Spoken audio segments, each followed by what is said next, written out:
Hey friends, welcome to my channel. My name's Brittany, and here we're going to be talking about all things personal development from various spiritual concepts to learning how to retrain your brains, a little bit of science stuff in there. I also enjoy talking about meditation, kind of spiritual experiences, also healing your nervous system. We'll probably be talking a lot about redefining your relationship with yourself and other people. My goal of this channel is to help empower other women create the life of their dreams. And that generally happens from the inside out. That's what I've been up to these last 5 years or so. And I'm excited to share my journey and all of my insights with you. So today we're going to be talking about some tips, 3 tips to help you navigate feeling stuck. I think the feeling of stuckness tends to come up for a lot of people when they begin navigating changes in their life and they sense that they need to make changes, whether it's you changing something about yourself and the ways in which you function, or possibly like stepping into a new role, a new title, a new job, right? Or some sort of move. Change is scary for humans, and a lot of resistance comes up, a lot of different feelings and blocks and things like that. We tend to shy away from change, and joke's on us because change is the only constant in life. So it's up to us to learn how to get comfortable being uncomfortable in some of these situations so that we can develop the skills necessary in order to move forward with our lives the ways in which we want to. So one of the most powerful things you can do is ground yourself in your why. Decide your why for your change. It really should be from like a heartfelt, like a centered, grounded place. Something that elicits a lot of emotions for you, generally positive emotions, right? Something you're kind of like yearning for, like a calling of sorts. Your why should be in alignment with your own personal value system, not necessarily society's expectations and things like that they tend to shove down our throats. Your why will be much more powerful if it comes from your value and your value system and your ideas of success, and in alignment with the type of life that you want to be living. You could also consider the consequences of not doing the thing, of not making the change, step into this new whatever it is, whether it's version of yourself, job, whatever. That's also going to bring up a lot of emotions for you, generally some sort of disappointment and kind of realization that you are the only one that can change your life. So as powerful as a why can be, and I prefer to stick with focusing on the positive emotions and kind of like stepping into that like expansive feeling. Sometimes having a consequence on your mind as well can help kind of light that fire under you in a different way, because sometimes it takes a little bit of pain for us to really step forward. A lot of times it can be a useful tool. Pain, as uncomfortable as it is a very powerful motivator. So another way in which you can navigate this weird place of kind of like feeling a little bit stuck, even though you want to do something, but you're feeling that resistance coming up, learn to feel your feelings and actually kind of honor these feelings. That's going to sound really weird at first, especially if you're not particularly skilled at feeling your feelings yet. Something I highly recommend looking into. We'll be talking a lot about that on this channel. It feels counterintuitive to step into, to kind of like lean into some of these more negative and uncomfortable emotions that are coming up. Generally a lot of fear of failure, there's like fear of rejection, fear of judgment. What are other people going to think of me? What if this doesn't work out? Fear of the unknown is really kind of what comes up with any kind of change when we're stepping outside of our comfort zone. But getting comfortable leaning into this and recognizing that they're just feelings sometimes helps, to recognize that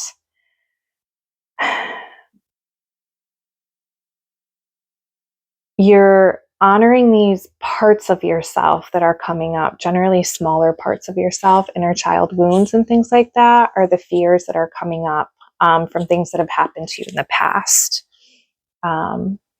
And instead of fighting with them and invalidating them and suppressing them, which just causes even more tension to build inside, you could actually develop the skills to be able to, as your adult self, sit and listen to them. And I hear that you're afraid, and that's okay. That makes sense because of XYZ, but we're here now and it's safe to do the thing. I've got you. A little bit of some nice self-talk actually helps in the process. As silly as that might sound, I swear these things work. It's how I've healed myself and my inner children. But just learning to honor your feelings and to feel your feelings instead of battling them will be huge. You don't need all of that inner turmoil, those inner wars, on top of the fear and the resistance that's already coming up. It's just going to be like this whole shitstorm of feelings. So learning to feel your feelings and honor them is a skill that you can develop. I highly recommend looking into it. One other thing that I think will be helpful to mention is remembering the fact that you are not your thoughts, you are not your feelings, you are the consciousness behind it. And also, while these feelings and these thoughts are real, they invalid, they might not necessarily be true. And what I mean by that is our beliefs and our thoughts and our feelings that tend to come up, usually kind of like subconsciously, are actually from our programming, from both our childhood and then from society. And a lot of these things go on in our subconscious brain. And if we don't check them or make conscious attempts to rewire ourselves in ways that actually serve us as adults, these programs are just going to continue to play out. These patterns, are going to continue to play out in our lives. So, back to the point, while these things may be valid, your thoughts and your feelings are valid, they might not necessarily be true. So they were true at one point in your life while you were growing up. It's how you learn to function. But they might not be serving you now. And so there might be the urge to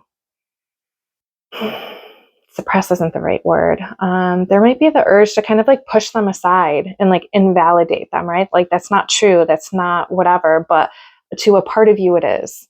And so I think it's important to cultivate that relationship. So I'll leave that there before I go in another swirl about feelings. There's just so much to say. It's such a powerful practice to learn these things and develop these skills. But we'll be talking about that a lot more in the future. So another tip on navigating feeling stuck is to remember that ego, that inner critic voice that's coming up, essentially, all those little voices in your head telling you why you can't, why you shouldn't, that feeling of resistance and contraction, where you can kind of feel your body and your brain pulling away from the new, is to remember that these things are just a protective mechanism. Again, you don't have to battle with it. I know that it feels like it's kind of against you in a way or holding you back. So there's this urge to kind of fight with it.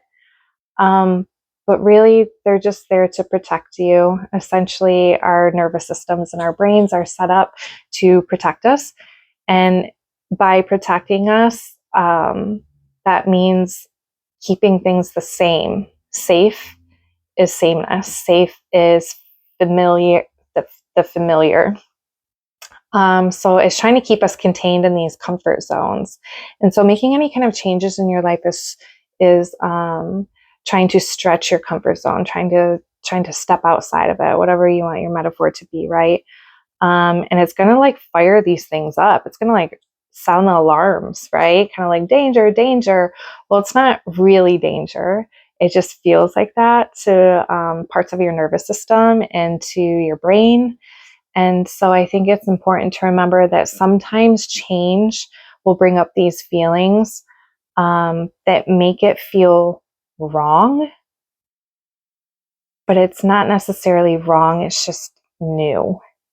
I think a lot of times these uncomfortable feelings, or feeling uncomfortable at all, we assume that something's wrong, and that's not entirely true. Sometimes it's just something new, it's just something unfamiliar. And the good news is the more that you do it and the more that you push yourself, it will become familiar as you put the reps in. So this is just a temporary state of stepping into doing something new.